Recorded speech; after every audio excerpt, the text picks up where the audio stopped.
What's up, guys? Welcome back to the 310 Step Podcast. And I'm here joined with Raz, Hello. Toms, What's up? and Greg. And we all have our little tags now, so you know where we're from. Maybe makes it a little bit Who easier. we are. Yeah, Exactly. down below. Um, Starting off, we had some technical difficulties with the little Portimao podcast. So we have a lot to cover for this one. Which is good because the race kind of wasn't. It was a typical pain, and I guess we'll just dive right in. Hamilton with his 98th win on his 100th pole beats Verstappen to first place. Verstappen taking second and Bottas taking third. You probably could have made money on that prediction. I guess the big thing getting into today is I'm going to kind of start off with is the strategy is what made this race. Everything else was pretty cookie cutter. How much blame are you guys putting on Red Bull, and how much credit are you giving to Mercedes? Because they basically did a Hungary 2019 and won the race the exact same way. Red Bull obviously had a little bit more pace this year than they did the previous, but I mean, how much do you think that was actually a drop of the ball with Red Bull, or are you giving it all to Lewis and Mercedes? Credible drive, by the way, not taken away from that. Who wants to lead off? Who's going first? I guess I will. All right, I'll start with that then, if you want. I would say it's, and this may sound a bit weird, but I would say it's 75% Red Bull's fault. Okay. Red Bull, not Max, right? Red Bull. Because Max did what he could do. He just drove the wheels off, literally the wheels off that car, right? It all stems from yesterday with what happened with Sergio Perez, really, because he wasn't in the game to back up, to be the backup like Bottas proved today, even though he was a bit cheeky by not making it too easy for Lewis to pass him, but he had his shot at it. So, but point is, Red Bull cocked it up with Perez not being there, so they weren't able to cover it off, even if they wanted to. So, as quick as they reacted at the first pit stop, and gave Max the track position and all that stuff, they did all that, but 60%, like 60, or did I say 70% Red Bull's fault because Perez didn't show up, and the remaining 40 or 30% was obviously Mercedes capitalizing on that fact and making sure that, okay, right, we've seen this before. They had their deja vu, and they literally said it. We did it in Hungary in 2019, and so that's how I distribute the victory versus the failure of it. I mean, as we know, this track doesn't make it easier if you're out of space. Out of your where you should be, kind of thing. And yeah, so that's my take on it. I'm going to say 50-50. Definitely Red Bull dropped the ball. I don't know if it was, arrogance, overconfidence. Could have been a number of things, but the strategist was probably in the shitter when this decision was put on the table. That's definitely not going to take away from Hamilton's ability to manage his tires, obviously, because that supreme ability is what put them in that situation in the first place to do it. And I don't know about Perez, though, being out of the picture, being the reason. I think just in general that Red Bull doesn't really give a shit about Perez, so I don't think they equate him into their strategies. We're going to get into that more.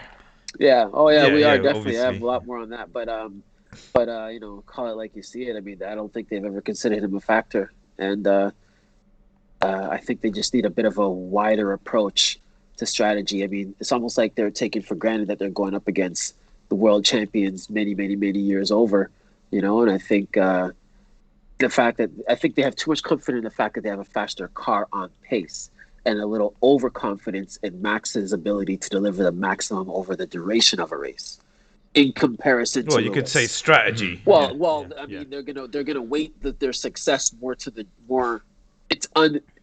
I don't think they're waiting.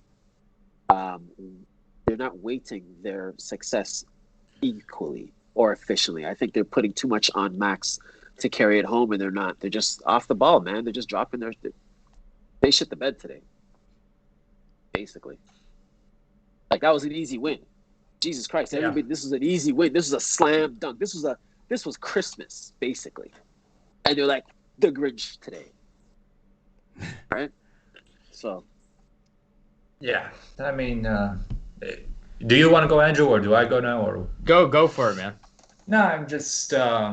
Yeah, I don't think I'll say anything too new to what the previous two gentlemen said. I think that if after Portugal, you could say, if I was like a consultant to Max Verstappen, we could say, okay, in that qualifying lap, that little shake that you had maybe cost you pole position, the little moment behind Bottas cost you the position to Hamilton and stuff like that. Today, you talk to Max Verstappen, all you say is well done because you were absolutely faultless. You were absolutely phenomenal. That move that he pulled off at the start on Hamilton, filthy ass overtake, absolutely genius move. Yeah.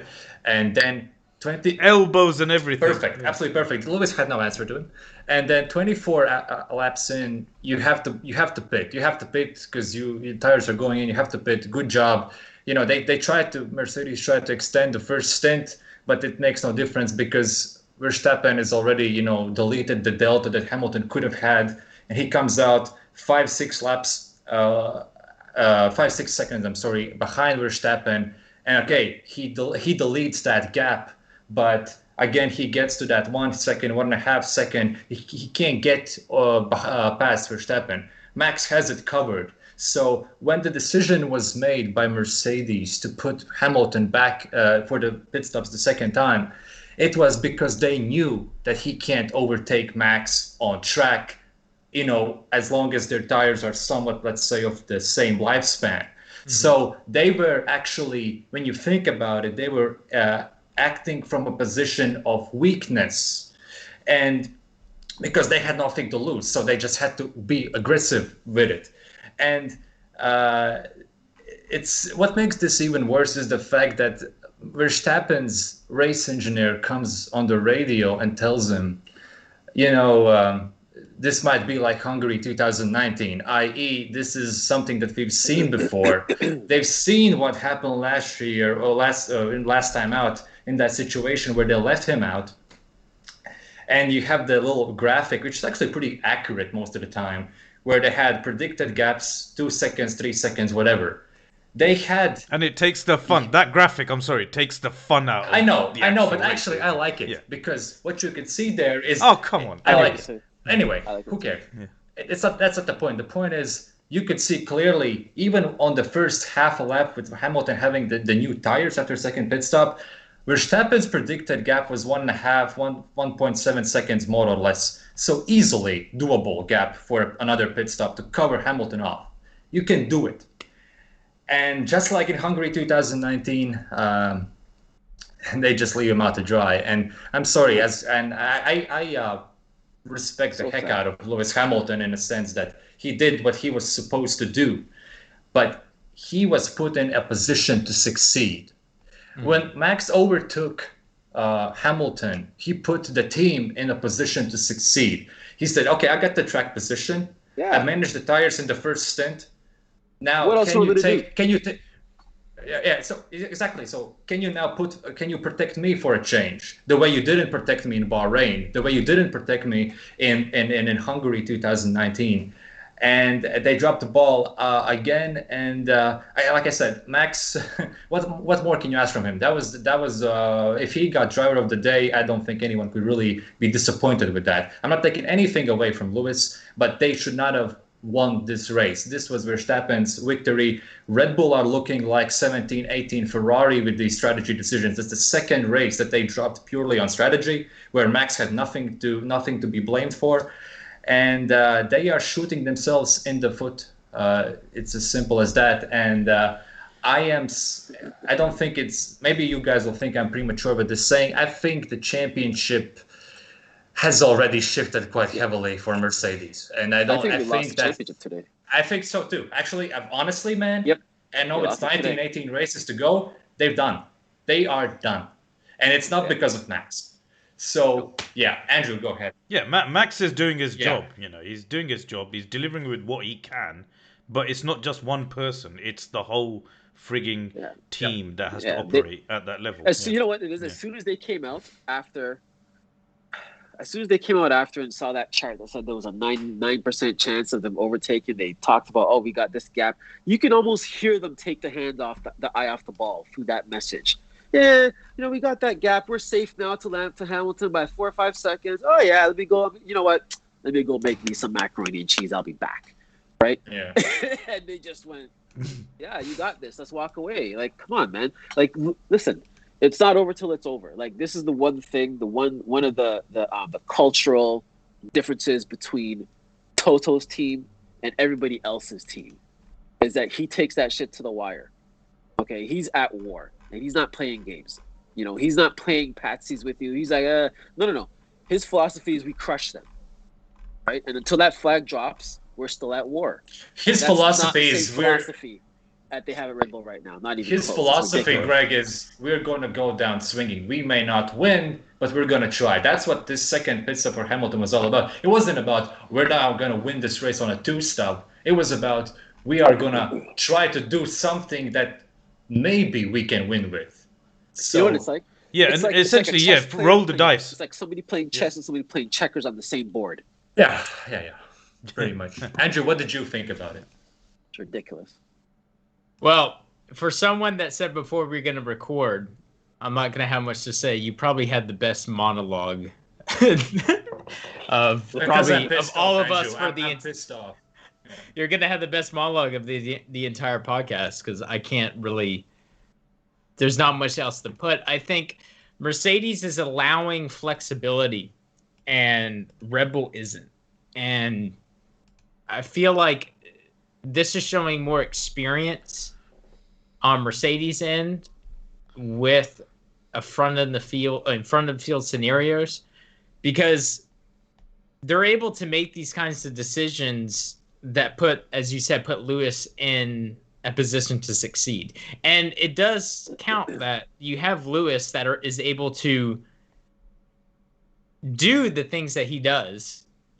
And that always helps. It always helps when you can really rely on the driver to pull out some of these wins. But I think Max is of that caliber. And when you're kind of holding yourself an arm behind your back because you're not preparing for additional scenarios on a track that you can't overtake, it's going to be more of a tire strategy than it is going to be about overtaking.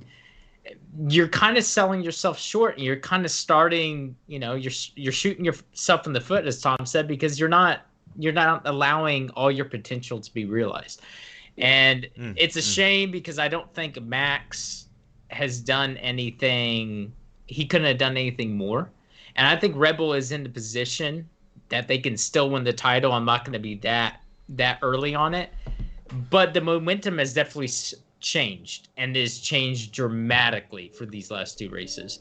And if you don't get a hold on everything now and quickly, it's going to be over. Because if you give Hamilton a little bit of a lead and you start dropping strategies, it's over. And it's going to be over by the time we hit 10 races, and there's no coming back. You're not going to claw a championship back from Lewis Hamilton. You need to keep him battling, or you need to have him trying to catch you. That is the only chance. If he gets a little bit of lead, it's over. Same thing with Mercedes. They're going to lose by 10 points.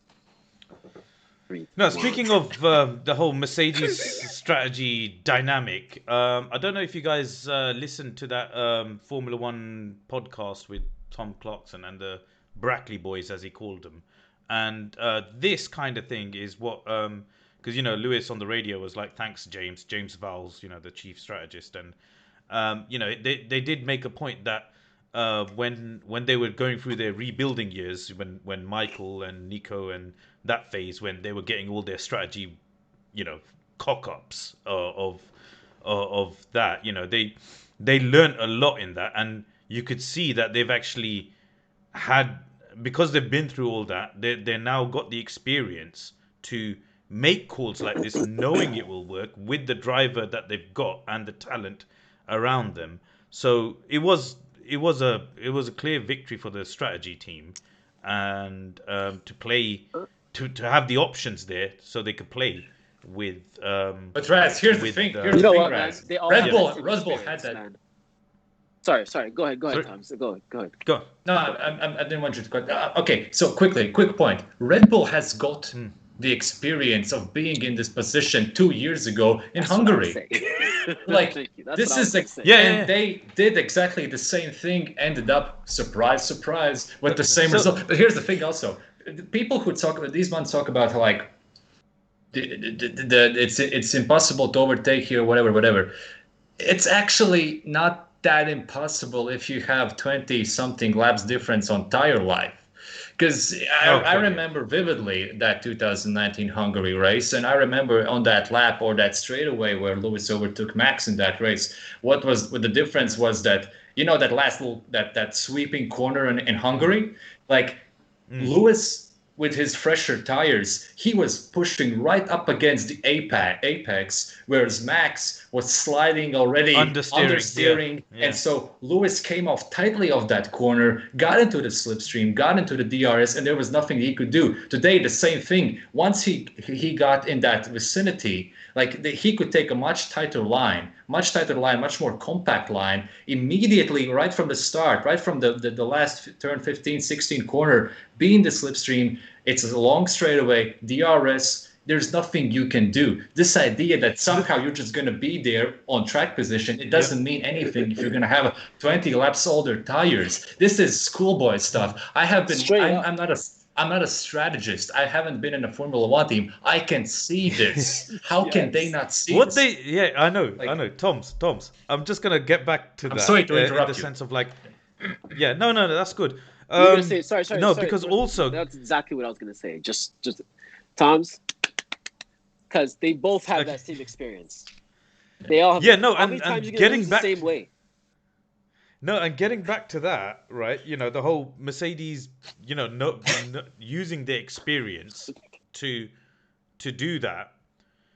The joke that came out of it all was, I don't know if you guys saw it, but it's like, okay, Red Bull have been poaching Mercedes HPP stuff for their engine department.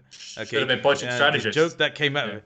They're poaching strategists from Ferrari, apparently. So for the, but joking aside, the other thing that occurred to me was, that annoying AWS graphic and all that. There was a window where if they would have actually reacted the very next lap, because Hamilton had difficulty with traffic in that first sort of on his outlap, and the temperatures as there well. Was enough for there was and he went to a scrub set of mediums, not a new set of mediums. I believe Max had a new set of mediums. He also had a scrub ones. Yeah, but then he went on to softs at the end, right? Yeah. The thing is, they had a little window. Literally, the next lap they should have just by default. If he pits this lap, you get. The thing is they're not thinking as aggressively, because Mercedes is saying, look, if we don't do this, we are definitely going to lose. Red Bull's playing, this is our race to lose. Would you say it's too conservative? This is our race to lose, so we're going to hold our position because we're first, and we're not going to make this, because if we make the wrong decision, we're definitely going to lose. So they're hoping for the outcome, but I also think that they didn't have the pace that they think they had. I think Mercedes was the faster car this weekend. No. No. There's two sides to that. There's two sides to that, right? This weekend, as an overall package, right? I don't think no actual car could have been differentiated between the Mercedes. You couldn't differentiate between the Mercedes and the Red Bull, right? Looking at the sector histories and everything like that, it was touch and go between them, right? There wasn't a clear sort of like, right, Red Bull are definitely ahead, like they were in Imola, for example, or wherever in Bahrain, right? Yeah. Okay, the thing was, the tires were so bloody marginal, right, in terms of the compounds used, right? No one wanted to use the bloody hard tire, right, for some reason. And even though all the teams were trying to make it a one-stopper when they knew they couldn't have a one-stopper. You know what? Because Sorry, yeah. Tom. Because they all started on, apart from Raikkonen, no one started on the mediums and everyone started on the softs, including the back markers, right? And everyone else, right? Only Raikkonen went to lap 30 something, right? And then he switched over and he was the only one who actually did a proper one stop. But everyone else didn't do a one stop. They all went from soft to medium, medium, or soft to medium to soft, right? Depending on whatever. But they all went with the intention of doing a one stopper. So it did kind of seem a bit sort of like, and this is what I hate about modern day Formula One, the whole tires dictating the pace and the strategy. Because let's be honest, if we had proper race tires, right, and Pirelli said, okay, fine, you know what, for the race there'll be marginal tires, but you'll have 3 sets available, right, or 4 sets available instead of just the usual 2 sets available, new tires, then you would see some more sort of like aggression and aggressive strategy calls and everything like that. Because the midfield, if we forget about the top 2 for a minute, the midfield was all over the shop with different kinds of strategy calls and mix and matching and whatnot and other things. But that was proper racing. But really, Red Bull could have been a bit more aggressive, as you said. The decision to take some wing out of the front of Lewis's car was key, was critical. That decision when he went to the pit stop was really, really pivotal as well, because he knew the situation he was in, right? He knew he was going to be... Because he was following, Thank you, exactly. Because how would he... To stay within DRS range for that long with such an advantage at this track was ridiculous. It's ridiculous. And taking that little bit of wing, but taking that little bit of wing out would have increased the tire life to take him to that to keep him in the fight, just to keep him there. Yeah, clearly he was still behind. But he was still behind Max. All he had to do was sit there, and he did. Right. Yeah. And taking that little wing and wing out was a big difference too. It allowed the tires to last a little bit longer. The grading would have been a little bit less affected. Again, this is one of those situations where you've got a chess player playing a checkers player, where these little things matter. These little things add up. These little half a tenths will add up over the duration, and like I'm just baffled by Red Bull. Honestly, like, listen, I'm not even a Red Bull fan, but god damn it, man, holy. But this is what I also want to say about there's been a lot of discussion who's better, Red Bull, Mercedes, who's faster. I think it's at least up until the summer break.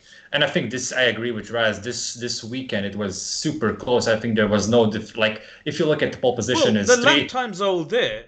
Yeah, 300 was the difference between pole position and P2. That indicates it's basically like identical. But but here's the thing. Yeah, I think at least up until summer break, you will have races where Mercedes are slightly better. You will have races where Red Bull is slightly different. The key part of it is that I don't think any team, let's say if Red Bull is slightly better, they will never be that much better where Mercedes has no chance. And Mercedes will never be that much better where Red Bull has no chance. So that's exactly that was the thing with Red Bull today. They were, you could say maybe they were slightly better or even if they were equal. But Mercedes took a very close match and took it with their decision making, with their forward thinking. This is the kind of stuff. If you're not going to have a clear advantage, then you have to nail these little positions.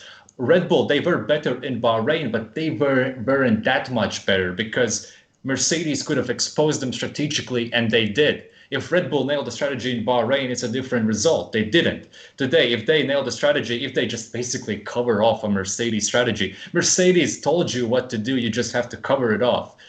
And you mess up, and then you have a situation where it should have been 3 wins to Verstappen, 1 to Mercedes. It's the opposite now.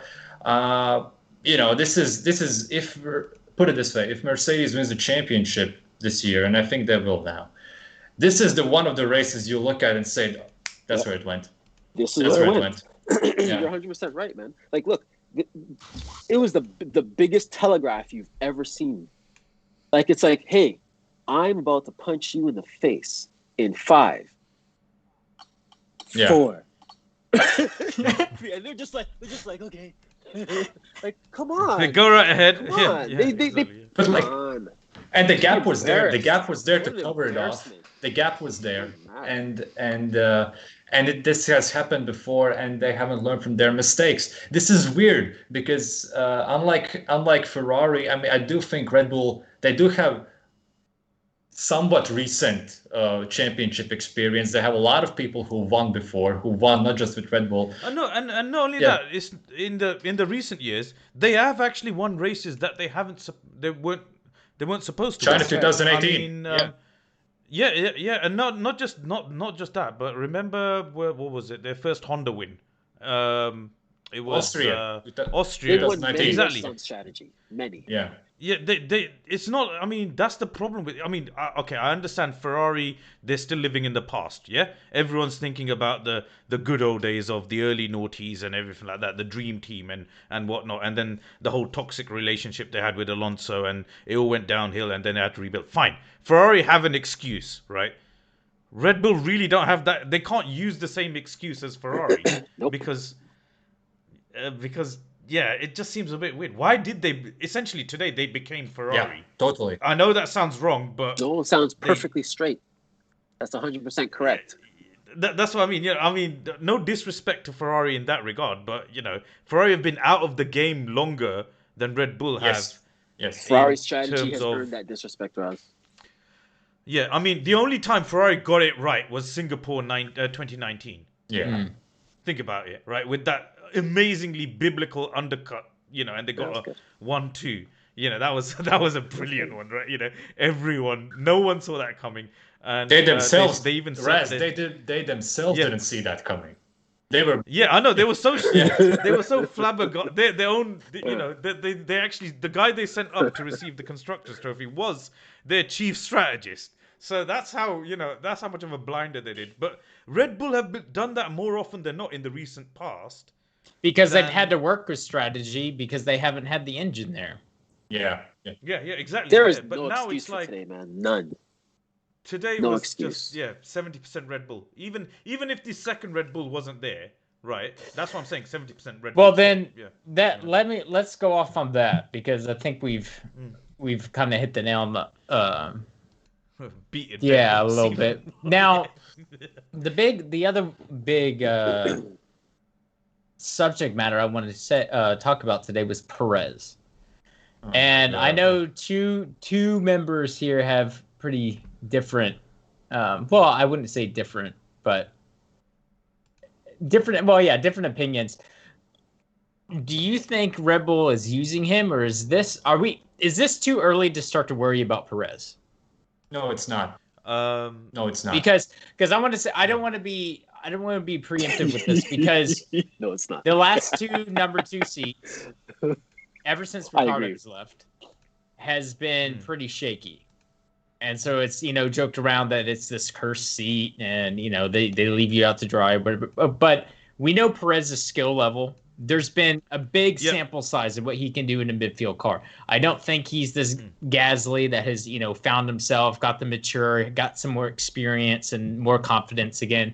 Perez has been in the shitter. He's worked himself back up. He's had a race win. He's had multiple podiums with midfield teams. He's always delivered. And now is this going to be? And it's 4 races in. We're not even a fifth of the way through the season at this point. If all the races go, should we start to worry that this is going to be how the second seat is, or is this they've had just terrible luck with talent in that second seat? Because this is going to be a rear gunner battle. If they start trading wins and Red Bull get their act together, it's going to be who's the better second driver of that team to pick up the points and to prevent strategies. Bottas did it today, kind of. Yeah. Kind of. he really, basically did it begrudgingly. He was in Skycam. He was in the vicinity. Perez wasn't. And he said he had a shoulder issue, everything like that. It is Spain. I always like to take, like Portimao, Spain. I always take it with a huge grain of salt. Well, what are your thoughts on that? I'll start with. I'm gonna start with Greg. All right. I know Tom's got something to say too. I think Red Bull only has one seat, and they've got two. What would be the right word to describe them? Setup cars, right? Testers, litmus test situations where, come on. 100%. And I'll tell you, look, where I really started to solidify this thought process where Red Bull is concerned was when Perez beat Verstappen to pole, right? A couple races ago. Okay. The camera went right into the garage to see the reaction, and what did we see? This is what they saw. And we saw a couple of guys go, ooh. And I saw one guy go, oh, like this. Oh. Well, the No same cheers. thing happened when No, Bottas. No cheers. Yeah. No applause.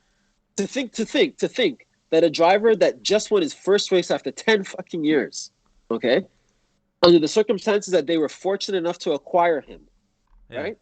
Because there was a lot of bullshit had to went down to go down for that situation to even come to realization, to come into the team that doesn't belong to him, to sit in a car that does not belong to him, and outpace their star prodigy. Well, can't call him a prodigy because he's not the young Max anymore. Hasn't been for Quote Seb years, Vettel whatever. Yeah.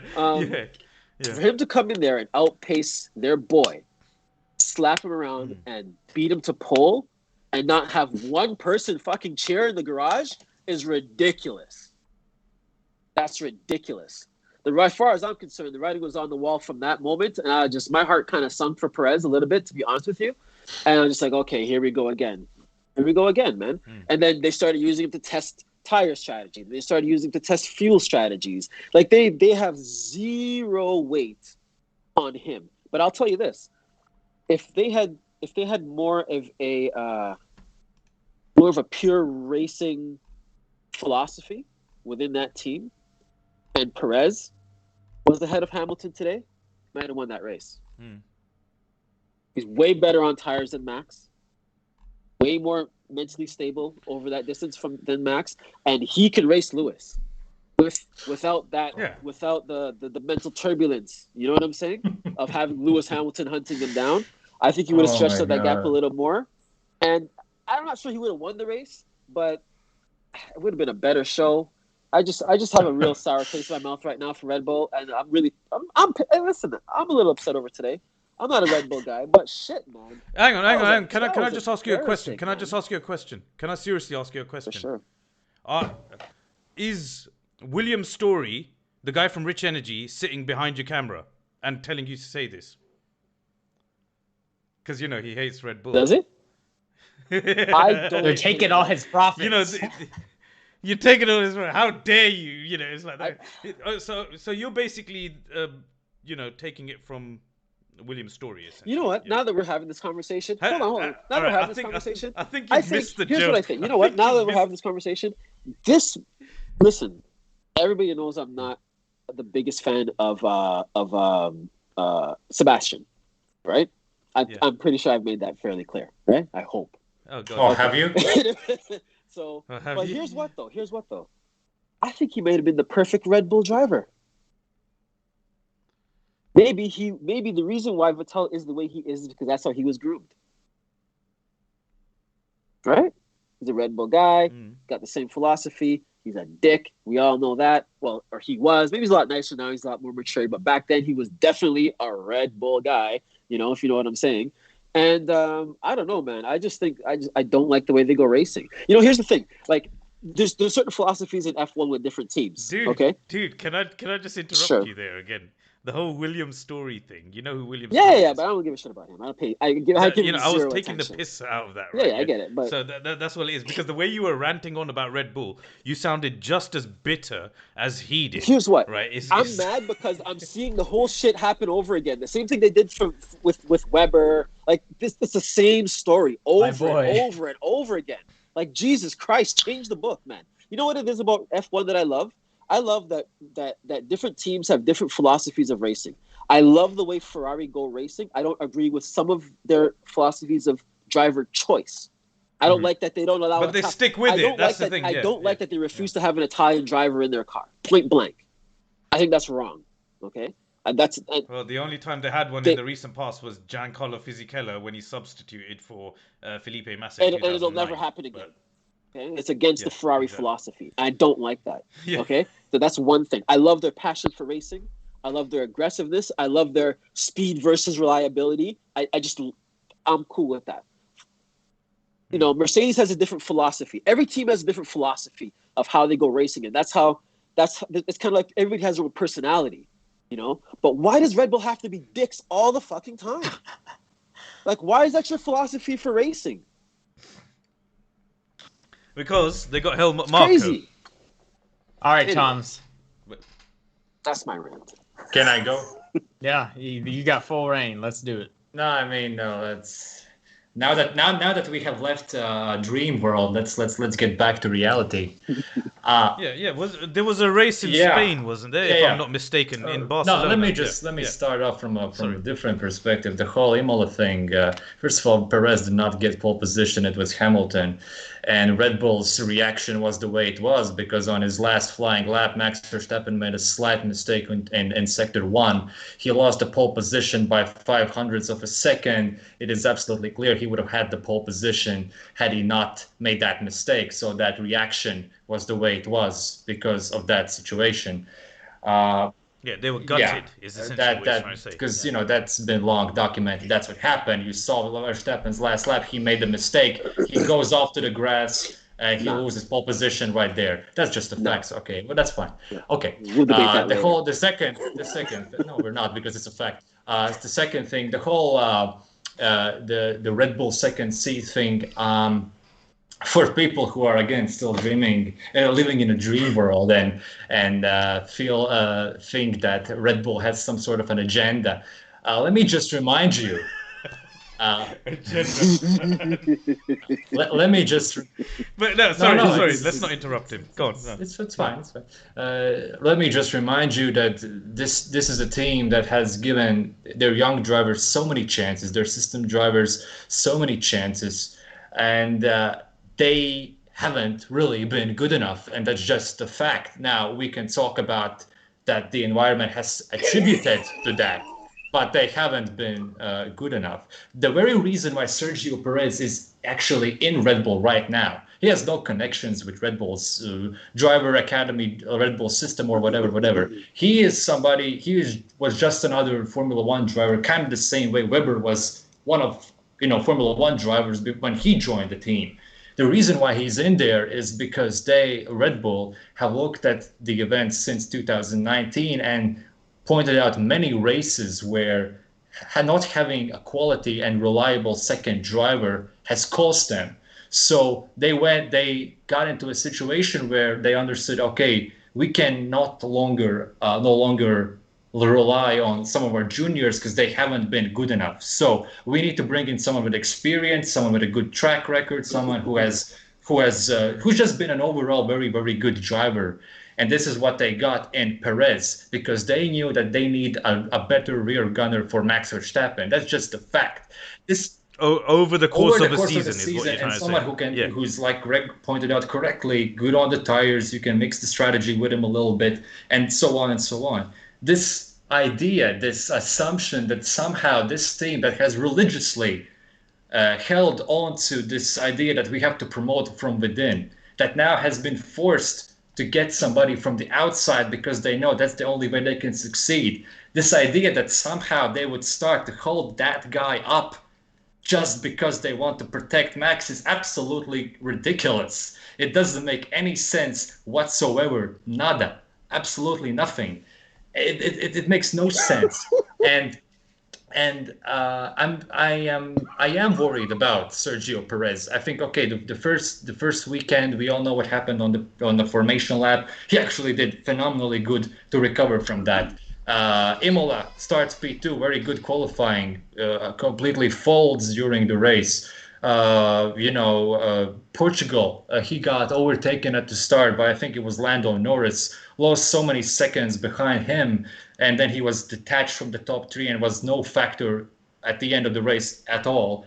And this weekend, then you have a guy who is 300ths of pole position, and then you have the other guy in P8, and then he also gets caught behind McLaren again and loses so many seconds, so much time. He's a non-factor throughout the race, and realistically, him not being there the same way Gasly wasn't there in Hungary in 2019 actually facilitated the very possibility that Mercedes could do what they did with Hamilton's strategy, and that's exactly what they did. So I completely reject this idea that Red Bull are holding up Perez because of favoritism. I'm not saying there isn't a favoritism in Red Bull as a whole, because there is, but that's the same way as there's favoritism for Lewis and Mercedes and for Charles and Ferrari. That's normal. That's part of of Formula One team. I don't care about that.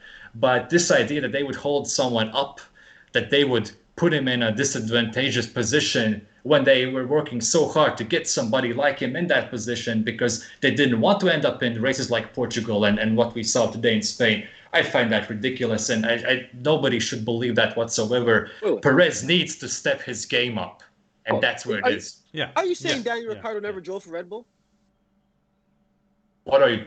I don't get the question. Daniel I don't Ricciardo- get the question. Okay. No. Hold on.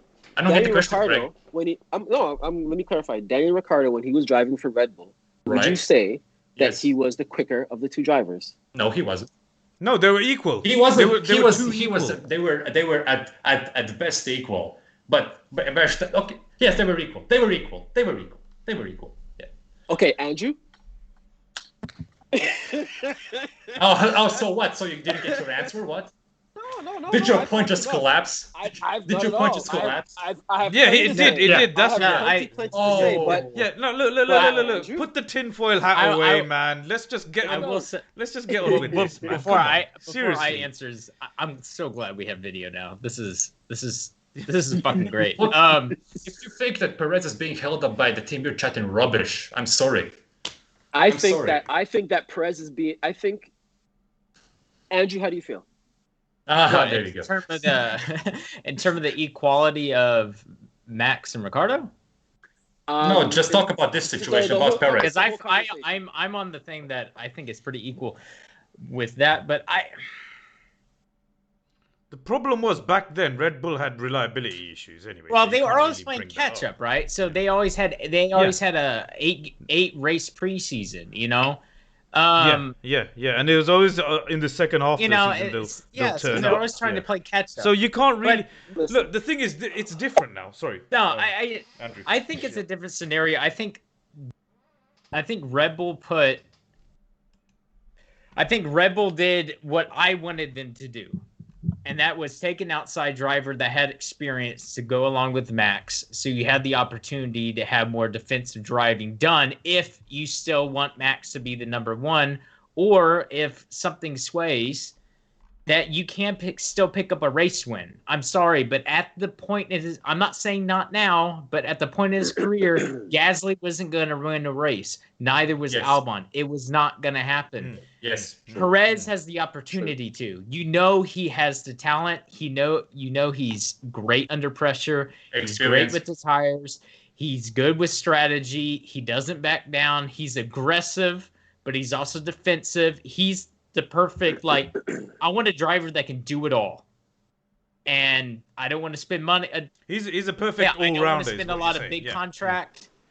Agreed. This is the driver I want. Like, there's not the only other driver I would go and try to put around that'd be like, I don't know if he's quite the world champion, but he's right under it. He's that tier right below it, would be like Ricardo at this point. Like, I think those two are those things that, look, you need a guy that can be number one, but is likely going to bring up the rear with a really good team. I don't think, though, that they're sabotaging him, but because I just don't think that it is a factor. Thank now. you. I don't Thank think. you. I'm not Thank saying you. they won't do it, and I'm saying, look, Weber was my boy. I think they really screwed him over, and I think they started. Oh no. They really started to do that with Ricardo. That's why I do think that he started to leave as he saw the trend was going to happen. They definitely did it with Gasly and Albon. Now, in retrospect, I don't know how much I can blame them for it, but I don't like how they handle it. I don't like Helmut Marko. I think he's really bad in terms of chemistry. I think chemistry has a lot to do with any sort of sport you're in. And I think if you don't have trust in the entire team, that they have that back behind you, I think it does really bad things for your mentality. I just don't think it's the time that they're sabotaging Perez yet. I don't think it is by race 16, and you're going into the race, and Lewis is leading by 22 points, but Max has won the last 2 races.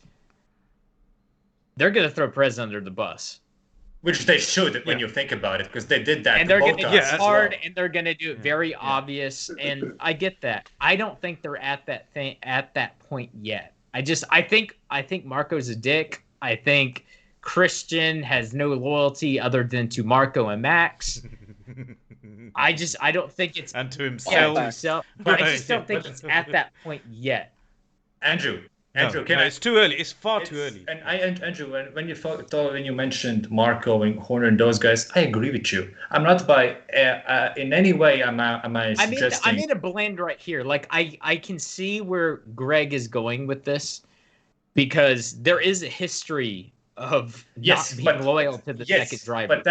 But that's completely. I'm not saying sabotage. I'm just to be clear. I'm not. No. I'm not sabotaging. I'm not putting that in your mouth. Just to be clear, that's not what I'm saying, right? I'm just saying they're not. Sorry, go ahead. No, I'm just. Go ahead. Go ahead. What I'm saying is, to be clear, that their philosophy of racing is subpar. Like. They're not. Yes. I don't think It's very blinded. It's very closed-minded, because they think of, look, I have our number 1 driver and I have our number 2 that if the situation dictates, maybe we can use them.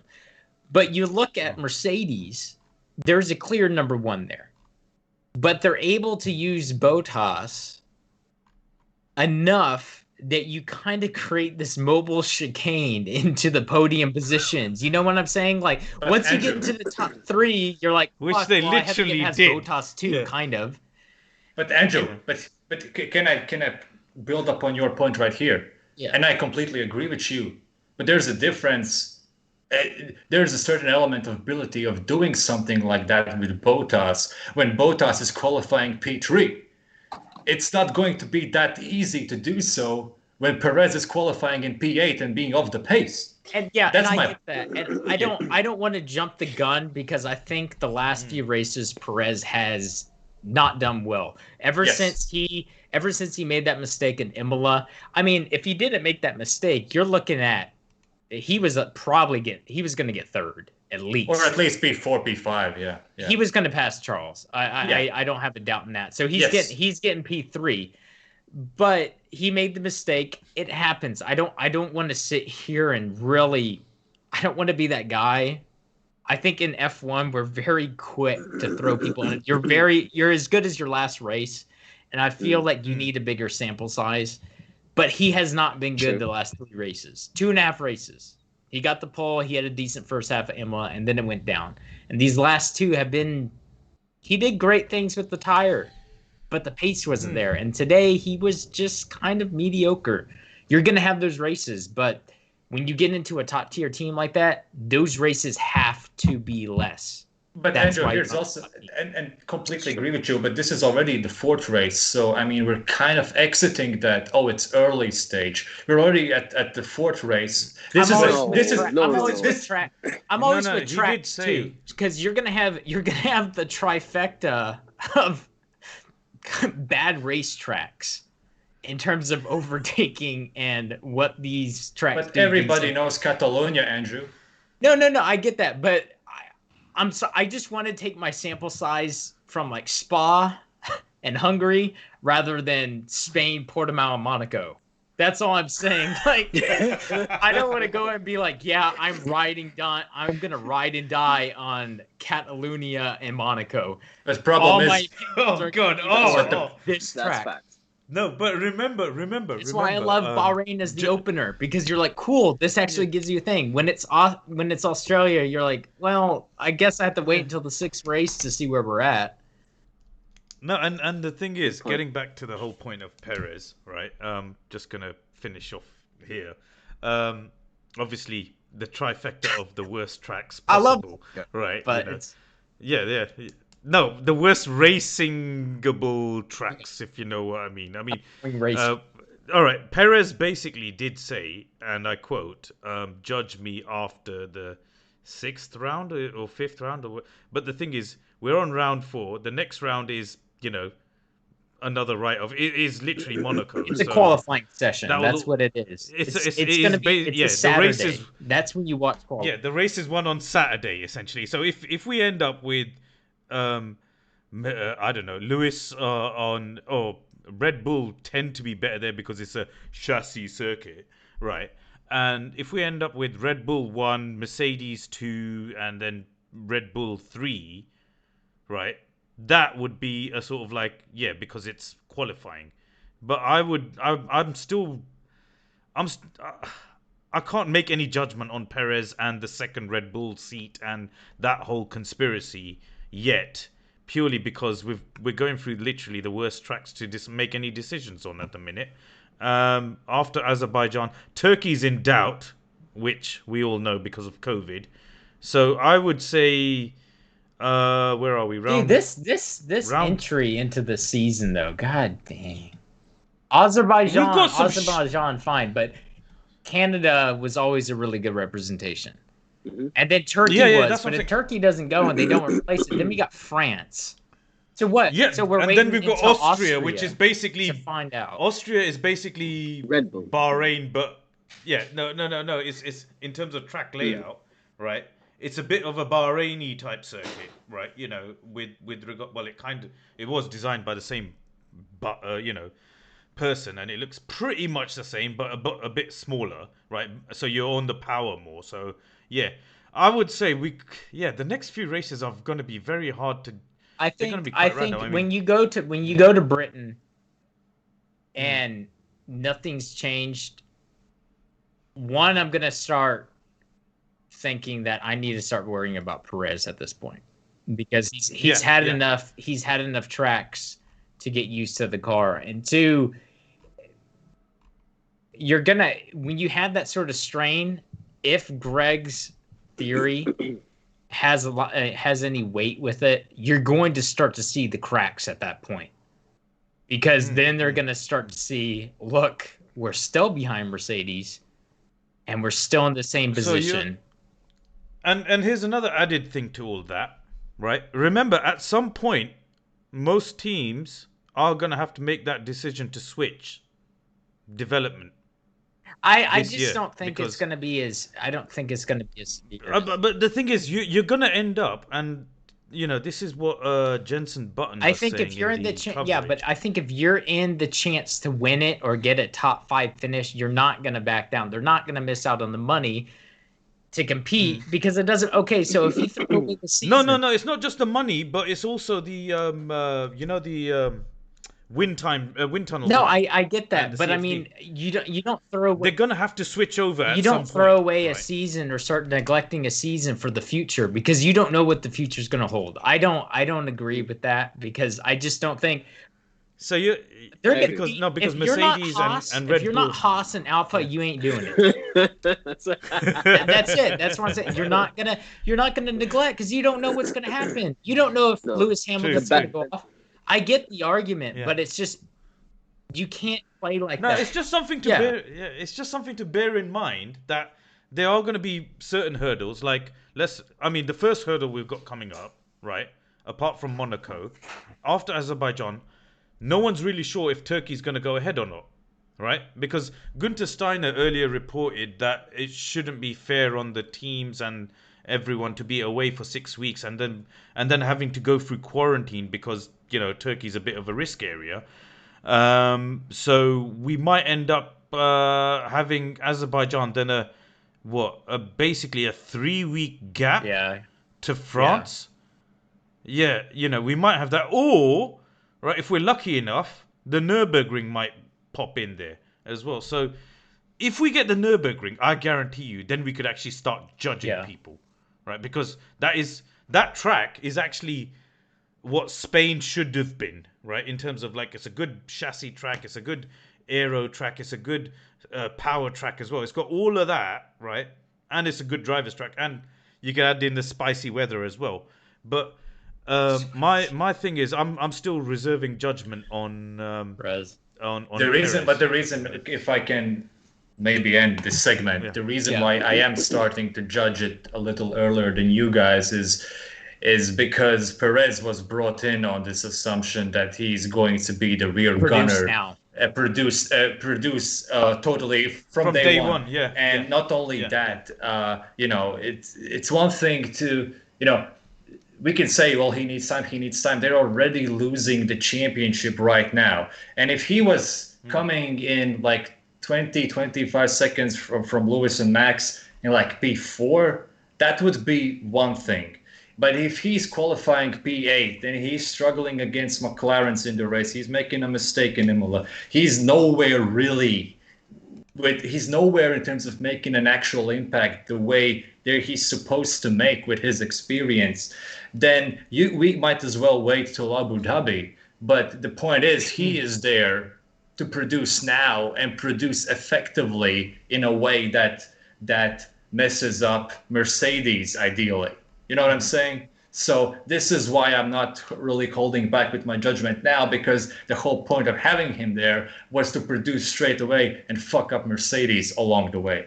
You know what I'm saying? So this is why I'm not really that interested in waiting so long. You've got to step it up. But that's the end of it. Okay, well, you know what Perez actually said after all of that?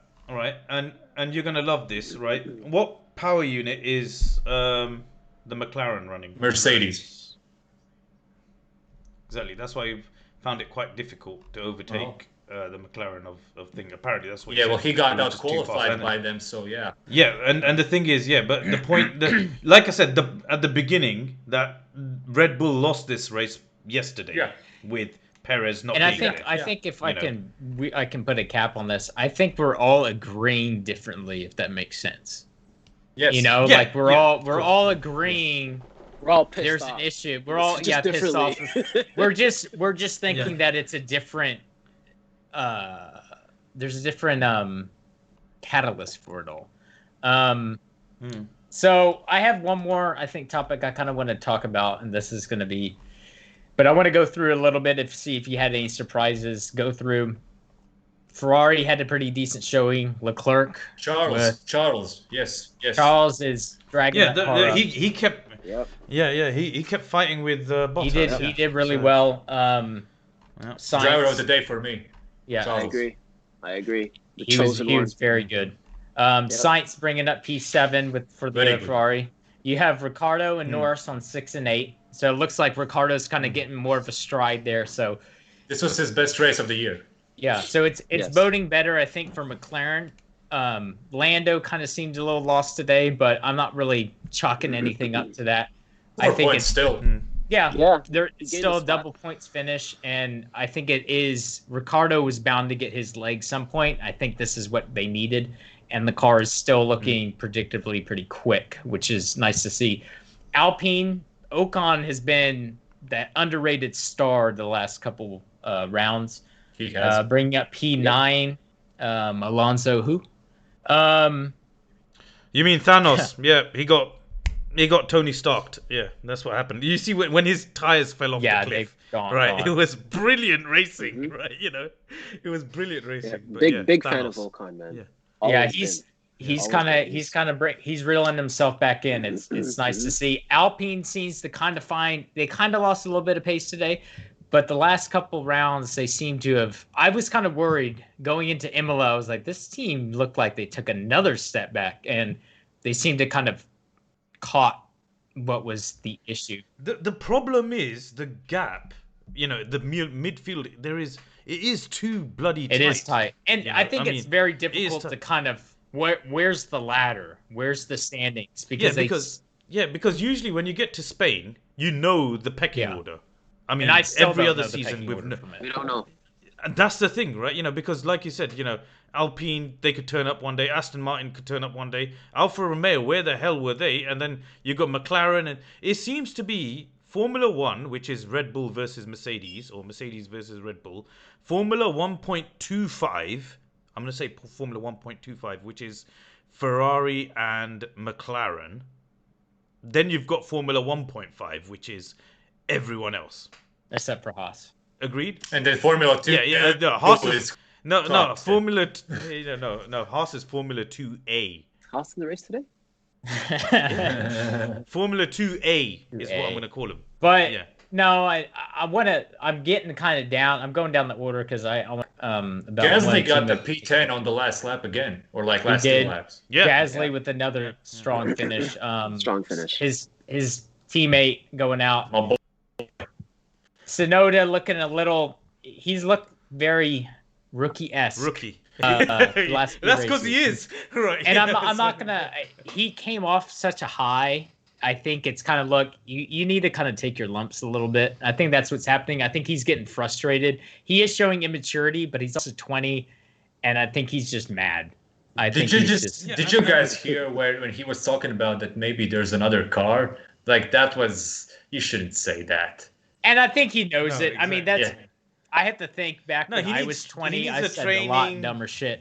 Yeah, so, but that's like really low. That's like really it low. Is. Exactly. He acknowledges it too. I mean, he apologized for that. He did. But the thing is, right? Reality is biting him. And I think he's getting frustrated. I think he thought, cool, I have a grip on this car and I can actually be up there with Gasly, and it's not kind of proven to be the case. I think he's just reading his own headlines, believing his own hype. Essentially, and then plus Gasly, underestimating Gasly. Everyone on Twitter, I'm sorry, hello Twitter fans, right? It's everyone hyping him up far too much, and then then right on the opposite end, you've got obviously you've got Mick and Nikita Mazepin with their right. You guys are always going to be last. Deal with it. You're going to have tough love all year, and if you get a point, well bloody done. That's it. And they know that. Whereas, like you said, with Tsunoda, it's been, he came in, like DRS wide open into F1, right? And now it's like, oh shit, it's not working no more, right? It's like, yeah, that's because you're out of DRS range, man, right? So, whereas the two Haas's, they're just comfortably getting on. Thankfully, the gap between Mazepin and Schumacher this time was only 49 seconds. Right? Oh, yeah, nice. Only 49 seconds. So he wasn't. It's gonna be spicy by 2024. Yeah, I suppose when we get to Azerbaijan, it'll only be a 30-second gap between two teammates. Come on, 38. Speaking of gap, now that we're talking, let's talk some gap, shall we? Where did Lance Stroll qualify? Okay, I've got the actual gap sheet thing here. Race provisional race classifications. What Lance Stroll? He qualified. Yeah, he qualified. Where was it? It doesn't say. Sorry, I'm not looking at the qualifying thing. I'm looking at the wrong sheet. Who cares? I mean. Anyways, carry on. You're right. What are you trying to say? Oh, right. I know what you're saying, B. I know exactly what you're saying. This is his 2 minutes of fame. This is 2 minutes of fame. Yeah, all right. Next time, right? Are you from Stroll Land? Right, Don't worry. Don't worry. We'll deal with that when the season finishes. Remember. Okay. So I wanna. This was the point I wanted to go. I want to say one more Stroll thing. Started P11. He finished P11. And where did he finish? P11. So this is the one. Okay, fine. The one thing I wanted to mention before all this, before I get to the point, and that's why I want to go down the grid. Williams had a pretty mediocre race. I don't think it was anything there. Russell had a peak at 10 and then fell off. Yeah, they played it with the safety car, innit? That's what they did. That's all they could do, really. Aston Martin. Now we're saying I don't want to put too much pressure on this, or I don't want to read too much into it, because if we're not gonna go, if we're not going to absolutely murder Perez 4 races in, I don't really want to do that to an entire team. But when do you guys think we need to start worrying about where Aston is? Now. Because now, Yeah, 100%. and I'm not saying now, this because Stroll looks like, I'm gonna let you go all in on this time. Stroll looks like I'm not saying favorite driver. He looks like the stronger driver of the two this year. But when do the rake excuses end, and you need to start looking that you neglected the season, or you didn't look into the changes you needed to make? Because there is, as Raz said, you break down the midfield. I was thinking Aston was going to be with McLaren. They obviously are tailing Alpine at this point. Where are you guys at? Well, I think the three of us talked about it previous weekend, where we basically said, well, there are two low-rake cars. One is Mercedes, one is Aston Martin. One of those low-rake cars has won 3 races out of 4. So clearly, it's not just about the rake. And well, obviously, the team needs to, get shit right. But yeah. Yeah, but I think this is a massive downfall, and I think the Stroll definitely is a lot more, I would say, comfortable. I think Seb is getting better. Stroll is comfortable, and Seb is not good enough right now. But the car overall is not good enough either. I mean, they are absolutely nowhere. There was nothing about that team past weekend and this weekend that suggested to me actually they might score a point or two. There's nothing about that team whatsoever. They've never like Alpine has not been that good. Alpine has looked a lot better. Portugal, they were blitzing. Today they were struggling, but they still got 2 points. Nothing about Aston Martin is indicating we are right there. They are actually bad. But part of me wants to say a bit troll-like, well, you probably should have built your own cars. Probably should have gotten your own way, because this is what just a quick point towards the end. This Aston Martin Racing Point Force India team has always been this smaller team that does things in its own way, in its own swagger, and its own sort of, how Greg says, philosophy. They have their own philosophy, the way they build cars, the way they operate, the way they race. They have lost that, and I think I do agree with what Gary Anderson wrote in his column a couple of weeks ago on the race, where maybe Lawrence Stroll's obsession with being at the front or whatever is actually hindering distracting the team. Distracting them from actually thinking about what matters. I mean, they were bitching about this low rake stuff. They were bitching about their rear brake ducts and the pink Mercedes last FIA. year. Yeah, exactly. Why don't you just focus on racing, because your car is in the gutter right now? Yeah. You know what I'm saying? And 4 races in, it is time to worry, because they are absolutely nowhere to where they were last year. They were nowhere close. And also Spain being Spain, it's let's be frank. Spain is a test track. Barcelona is a test track. Okay, but we go racing on it. You would have thought I was actually hoping, and being slightly partial to them and everything like that, I was actually hoping that they would actually turn up today, right? I was genuinely thinking they would turn up today. It's like, right, okay, you've got no excuses. Everyone knows Spain like the back of their hand. Both Seb and Stroll had the upgrade package, this weekend as well. Okay, so you're thinking, right, no more excuses. Where the devil are you guys? They didn't turn up, right? And to be honest, right, this whole thing about the copycat philosophy and all that stuff, right? Remember, COVID kind of threw a curveball on it, in the sense they had to use the same chassis from last year, right? And I was hoping that, like you said, Aston Martin, for the Silverstone team, have always been doing their own thing in their own way, and bang for buck, they've always out-delivered, punched above their weight and all that stuff. Brilliant stuff. And now it's like, scrappy. What is going on? Is this the same team? Right? I mean, Okay, fine. Allow a bit for the rule change with the rake and all that stuff, but come on, I am feeling it. It is painful to see them down there. Like, really, are you? What's gone on?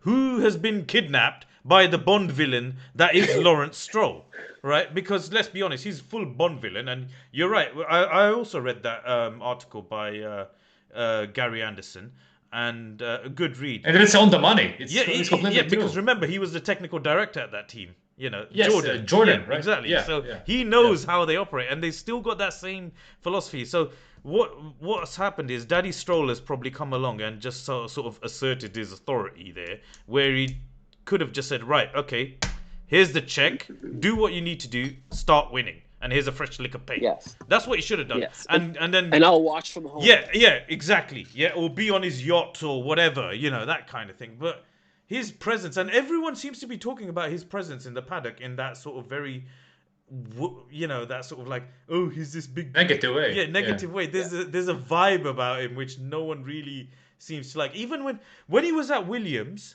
right, or not running Racing Point, he was just there in the background. He wasn't this sort of like, he was just a dad. Yeah, he was just a dad cheering on his son, and then when that kind of thing. But now it's just like he's become this overbearing. Now he's a dad coach. Yes. Now he's a dad coach. Yes. Yeah, that's exactly what we're with. He's a dad coach, and he's on the field. Yeah. Trying to pass the ball to his son. Now, mind you, I will say this.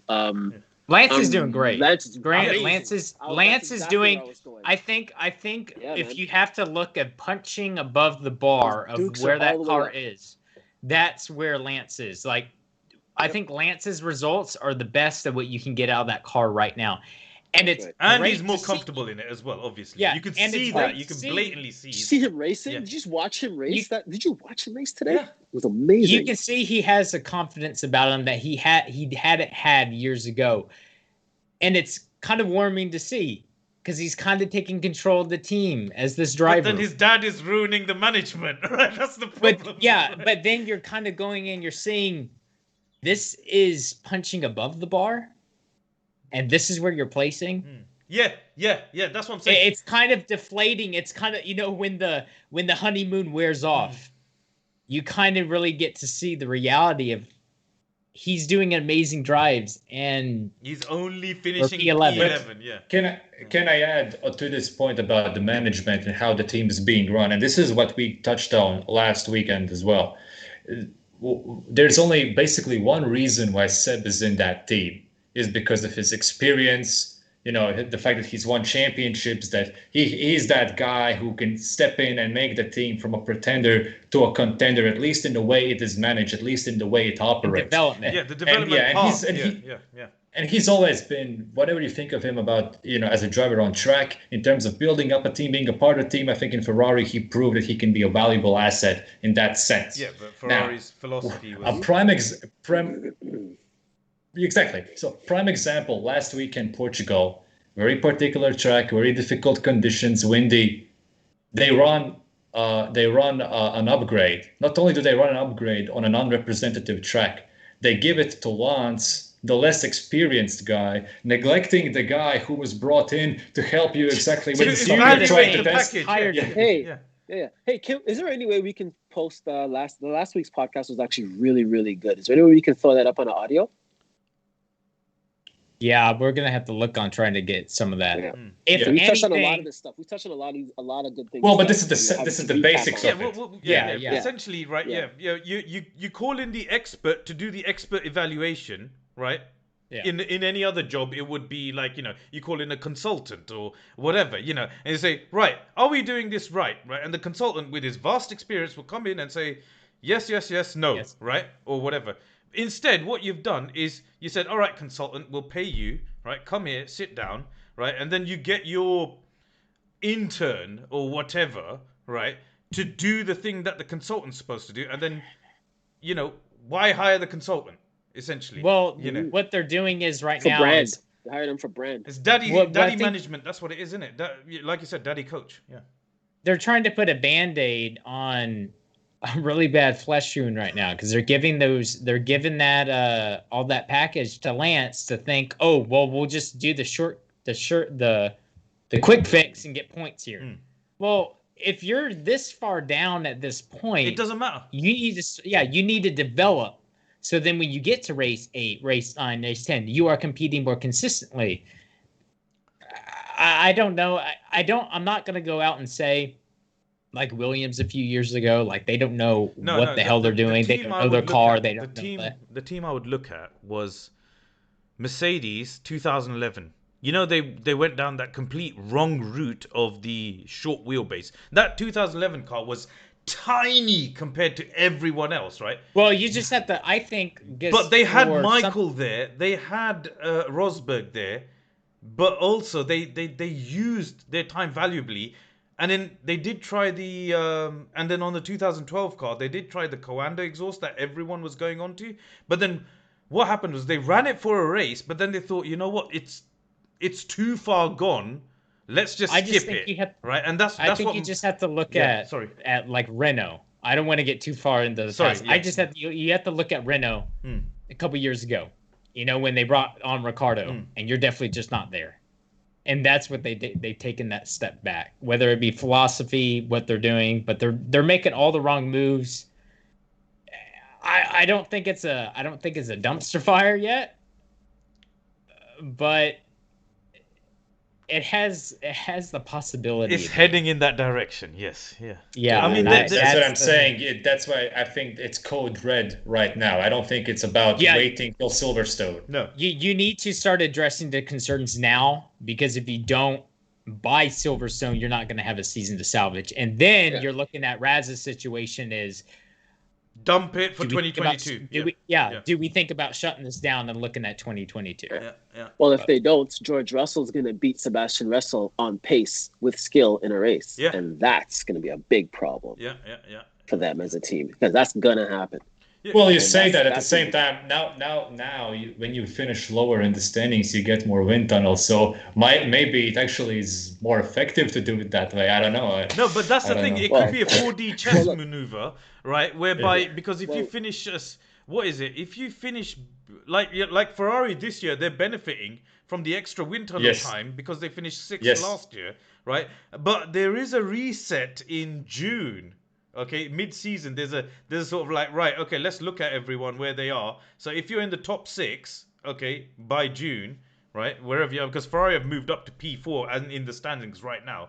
But apparently by June, the FIA review it, and depending where you are, this could be 4D chess from Aston Martin, where it'd be like, okay, let's be shit for the first few bits, right? So we can actually get some more wind tunnel time. I wouldn't put it past them, to be honest. You know, like I'm saying, it's a 4D chess Bond villain maneuver, right? And it could be that, you know, because they're currently P7 ahead of Alfa Romeo and Williams and Haas. Okay, Haas are basically shoving all of their wind tunnel time. They know they're going to be last. Their whole philosophy is we want to finish last. Okay. So they're just tanking. They're deliberately doing it. So they're going to get the extra wind tunnel time for next year as well, which will put them into mid-grid. Fine. You know, Bob's a good one, right? Aston Martin, if we get to June, right, and they're still in P7 in the standings, you know for a fact that they've given up this year. You know. I think Daddy's struggling to this to put a you know, it's clear that Stroll's dad needs to stay home. Yeah. Like, oh God. Yeah. We can all agree with that. I love what Stroll's doing. He won't. He won't. I know he won't, but it would be. But we know what they should do, and it's what they should do. Absolutely. They should leave Stroll alone to do what he's doing, because he drove a brilliant race today. Yeah. Brilliant racing strategy. Brilliant tact. He was very, very, very, very strong. But you know, the other guy, whatever. But. You are going to buy a £450 jacket from them. You know that, right? You know what? Listen, man. Listen. Lance What's Stroll the bet? What's the bet again? That's that Lance Stroll. If Lance Stroll doesn't finish ahead of Sebastian Vettel, he has to buy. I have to buy Aston Martin merch. Okay. And say I rate Sebastian Vettel or something like that because we're so picky. I will say this. I'll buy them. I will. When Lance Stroll finishes ahead of Sebastian Vettel, I will buy Lance Stroll merch 100%. Well, we're looking at Please, somebody clip this, please. Don't worry, it's Yes. being recorded, right? So, I have to save Well, my money from now because we're looking I'll at probably double the price by then. we're $1,000 for a cap. well, we're looking at plus looking inflation, at it- plus inflation. Yeah. Unless you're gonna There's buy it looking in at it- crypto, right? Eddie Straw's in the wrong business. Okay, he's in the wrong. we're business. looking at He's it trying right now. We're looking at it right now. How much as is it? Stroll has 5 points and Seb has none. So if Seb just gets So- a podium, that's enough. Is essentially what you're saying. A random podium. No. That won't be enough. That won't be enough. A random. Straw's going to finish in points. Straw's going to finish points, I would say, 80% of the time this season. Okay, all right. How many points do you reckon, right, throughout the season, depending on if we actually end up 25 points for Stroll. Okay, and Andrew's face expression was that's phenomenal just a second ago. That's so low, man. Well, If we're talking about Aston, Well, how many races we got? we don't know. Let's be honest, right? Because Turkey's off again. but can you imagine? I'm sorry, but we just talked about how much of a disappointment this could be. We're arguing that 25 points. That is really For a factory team, Yeah, a yeah. factory team, a Factory. works Dude, Aston Martin. half the field's going to have none. What do you mean? Like 30% of the field, 40% of the field's going to have no points. Yeah. No, I don't. Of course. Who? I What do you- think No, Mick if we've Schumacher got- might get into a point. Alright, if we've got Formula 1 and we've got Formula 1.25, which basically means all the points are gone. If you think about it. You're going to be lucky to get a couple of points here and there because you've got if for example both Mercedes, both Red Bulls finish, that's the top 4 spots gone. Then you've got 2 Ferraris which are getting there with 2 McLarens. That's top 8 gone. So you're just left with P9 and 10. Put it in the books. 25 points for Lance Stroll. Maybe 5 points for Vettel, but I think I'm stretching it. I'm being generous. Okay, you heard it here first, Well, ladies and gentlemen. All right. 13 out of the 20 drivers have scored points right now. So That's all right, yeah, actually. that's why it's not that bad. Well, 6 Anyways. of them weren't going for points anyway. By the way, as we're speaking about Lance, you know he was under investigation with that whole chicanery with Alonso. Yes. No further action apparently. It was too fast. Because It was too fast. I don't no, think he could have. it was basically you know they got that rule about Left, going yeah. round the bollard and all that stuff, right? But because he did hand back Replaced, the they did. position and did it again, right? They basically he's like having not passed, but then Stroll deliberately slowed down. He did. And You did- can hear it on the yeah, onboard. he He did. let off the throttle. Yeah, he let off the Crofty's throttle, sitting right? here. Yeah, He and didn't go also- around. I'm like, dude, do you know how much speed he's carrying? Yeah, I know it annoys. Dude, if he went left, he Fuck would have you. spun the car. Like I don't. Yeah. It's like what the stewards all they wanted to see was an actual effort been made by the driver We've already to we've already shitted on that way too he's many actually- people this podcast. So Well, can I make Anyway. Andrew, quick point on my... No, but the other problem was Alonso dropped off like a bloody stone as well. Yeah, because his know? tires went off. So- But what's look, your Yeah, what's exactly. your No. He didn't have any Infinity Stones what's left your in it because what's he's your ending Thanos. point, Tom? Right. No, I'm saying that I just wanted to say how proud of I am of my boy Pierre Gasly. He got a 5 second penalty and he still gets into the points. My main man. No, but he That's was true. way above his grid spot. Well, he was, He but was he like- got the penalty. He was a full front axle. He messed ahead, it up. right? I know, It's but true. he got to the It's true. points anyway. 5 seconds, still got the points. That's my main man. There you go.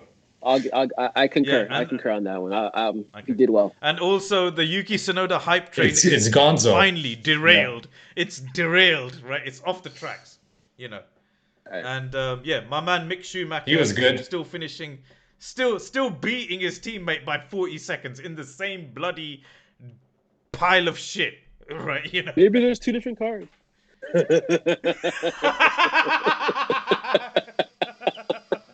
That's a good one, maybe the- Oh god. maybe That the- should be the title of this podcast. Yeah. Literally, eh? Well, the Formula Maybe One, there's two maybe there's different two cars. different cars. We could Grand have that argument Primero, from the top to the bottom of the España, 20. Well, there are 2 different cars because there's 2 chassis. Well, 2 cars per team, but And on Well- that bombshell, Yeah. Well, cool. I think that's going to end it for us. We have when's the next race is going to be 23. Monaco, Couple of weeks. Yeah. May 23rd. So I think we'll come back for next week to do probably a preview, and I think I have something I kind of want to bring up, and you guys can argue with me with it. I think I'm going to come up with our 310 sub power rankings for top 10. Oh my God.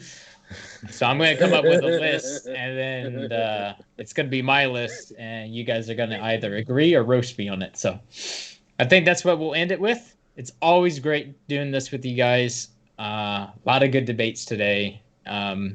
More entertaining than the race. So hope to do it again soon. All right. You guys have a good one. Pleasure as usual. All right, cool. You guys have a great week. Take care, guys. Peace.